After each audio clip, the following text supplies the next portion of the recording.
all the new stages in the checkpoint system, Rainmaker has a lot more to learn. So today, I want to do a quick breakdown of the best routes, all alternate routes, and jumps you want to make from the checkpoint. If you enjoy it, be sure to subscribe as I'll have more Splatoon 3 guide content in the future. Let's get into it. For Eeltail, the safest route is easily the top one, as it's very nice for your team to secure high ground. Use the squid roll for some extra armor when jumping across. Once you get the checkpoint, you're able to jump right back onto the bridge in order to be safe. For these tests, I use no run speed or swim speed to make it even. Be sure to do a squid roll. If you want help, you can check out my other video on how to do that option in the description, as it gives you a bit of iframes and is faster for crossing uninkables. The middle route is both the fastest, but also the most vulnerable. I'd really only recommend it for breakaways, but if you are doing it, you can get points pretty quickly and jump to the top left side. Finally, there's the right route that's a bit safer if you're going for that checkpoint. Again, a squid roll could be used for the extra iframes and speed on the uninkable, and then it's just a dash to the goal. It's also worth noting you can jump up here. Scorch's main route is really nice. There's a good bit of protection on that right side, so it's super easy to get to the checkpoint, and you can make a jump to the main high ground, which is really useful for when you're holding map control. Besides that though, there's not really too much freedom. Just stay closer to the right side so you're near a wall for a bit of cover, and go for that goal as fast as you can. The other path is the middle, and while it's normally too slow, with our best friend Tacticooler, you basically get max run speed, and can just bolt straight for it. Exceptional for breakaways, or if you have vacuum to protect you. Next up is the best of our new stages, Hagglefish Market. It's pretty easy to go for this first checkpoint, so it's generally the one you're going to in the first place. And it's worth noting when you pop it, rather than going around the sides, you just want to jump straight forward. It's a lot of points, and way easier, honestly. And from there, it's an easy, straightforward path right to the goal. However, don't underestimate the left side. It's really easy to get there, so if your opponents are too far the other way, just go this way. The rest of the left route is fairly self-explanatory, and if you have Tacticooler, you can walk along here, which could be a bit easier, but for the most part, it doesn't make that big a difference.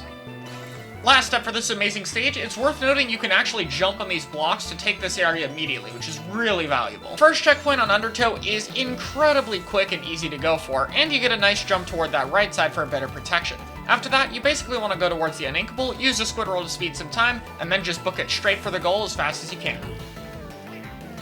As for the left route, you want to try to go behind these blocks for a bit of extra cover, and the explosion will help paint for you. Then you can go straight for that checkpoint here. On top of that, you get a nice jump to the right side once again. This part can be a bit tricky, but you want to do a squid roll and then just walk through here if you're going for this path. And finally, you can bring the Rainmaker over here, and while it doesn't help too much for points, it is really good for stalling or buying time on a more patient push. So think about it depending on what your comp is. Mincemeat has the second hardest optimal route out of all of them, mostly because there's quite a bit of that squid roll we mentioned previously. The first checkpoint on the right side is fairly fast, and then you double squid roll up this block, shoot behind cover, and swim to that right side. It takes a bit of practice, but it's very satisfying to pull it off. If you're going to use the main route of Mincemeat, I'd highly recommend Tacticooler, as there's a lot of grades. You're basically just running straight to the first goal and dunking it quickly, then you can jump across if you want. Once you're pushing the Rainmaker, ignore the grades and just simply jump across the top for a lot of points and go straight to the goal as fast as you can. Next up, the returning but heavily modified Splatoon 1 stages. Hammerhead first checkpoint is incredibly easy to get, and while it looks a bit far, you can make the jump onto that block. After that, it's pretty much just a straightaway to the goal. You book it as fast as you can. There's not really anything special here. Just a bland run to the goal. Oh, and here's all the alternate routes on Hammerhead, if you even want to call it that.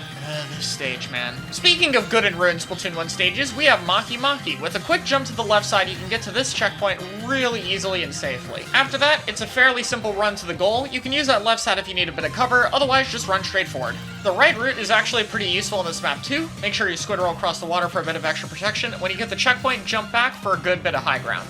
The island's route exists. I guess you can maybe stall here if the enemy...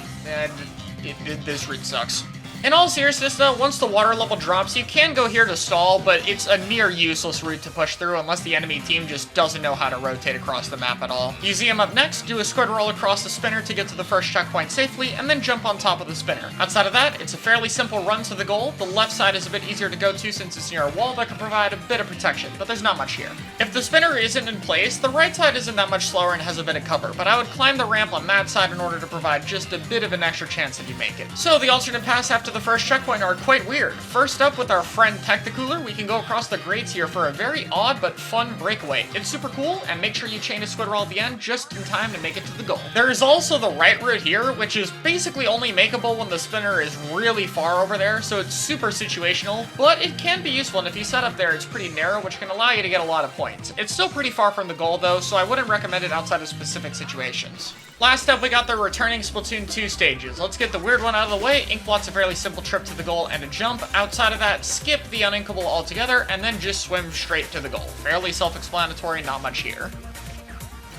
If the Rainmaker is stuck on this left side, squid roll over here and take the rail, as it's pretty useful and gives you some points. But PSA, because I'm not dealing with this in this game, stop bringing the Rainmaker up here. This route is terrible. It is basically throwing. If you really want to mix it up, just try to go slightly further to the right, I guess. This map isn't great for Rainmaker. Mako opens with an immediate squid roll for cover and then bolting to the left side to get a simple checkpoint. It's pretty close and you can barely make the jump from here. Outside of that, you can take the enemy snipe if you want. It's pretty useful. By the way, remember when I said Mincemeat had the second hardest path? This is why. That jump is insanely difficult to time. You need to mash up the wall for speed, squid roll off it, and then input it just right so you get far enough without barely missing the gap, which you will do 90% of the time. You can also accidentally pop up the top because you have to go so high up in order to make the jump, which is another reason you could fail. However, pulling it off is quick and you get a ton of iframes from squid rolling off the wall, so it's worth it if you can master it. If you don't want to bother though, and I don't blame you, you can just jump over here normally. It's just slower and doesn't come with the armor. Going under is also pretty quick here, so you can also do that. The left side has a lot of options, which makes it good for pushes. The right side is usually just for breakaways, but it can be good to get a checkpoint since you can make it right from the stack. And you get a tight but nice jump onto snipe. After that though, if you're gonna push, just try to run and get as many points as you can since it goes up very quickly. When going through Sturgeon, it's important to note you don't need to go all the way to the right. You can just go through middle, which is faster and honestly a bit more unpredictable. Then you can jump to the top right. Outside of that, it's just a pretty simple run forward. Just remember to hug the wall for that bit of extra cover and get to the goal as fast as you possibly can.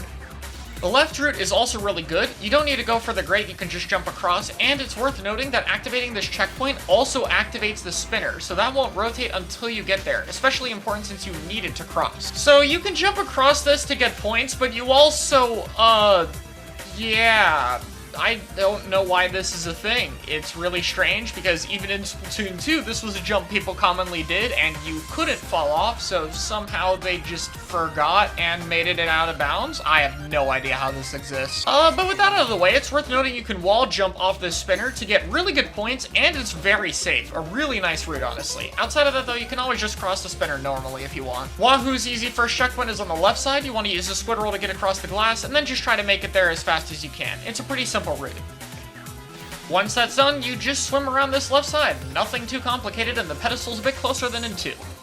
For the half of the game where the bridge is down, just run across it and jump straight for the goal. You can actually make it, and it's really fast. On top of that, you can even jump further into the enemy base and really set up for a push. The route through here is fairly simple, and you can use the squid roll to help get across that uninkable to wrap things up. Alright though, that's all 12 maps covered. I'll be sure to update this in future, and if you enjoyed this video, please consider sharing or subscribing as it helps me out a lot. I'll see you guys next time.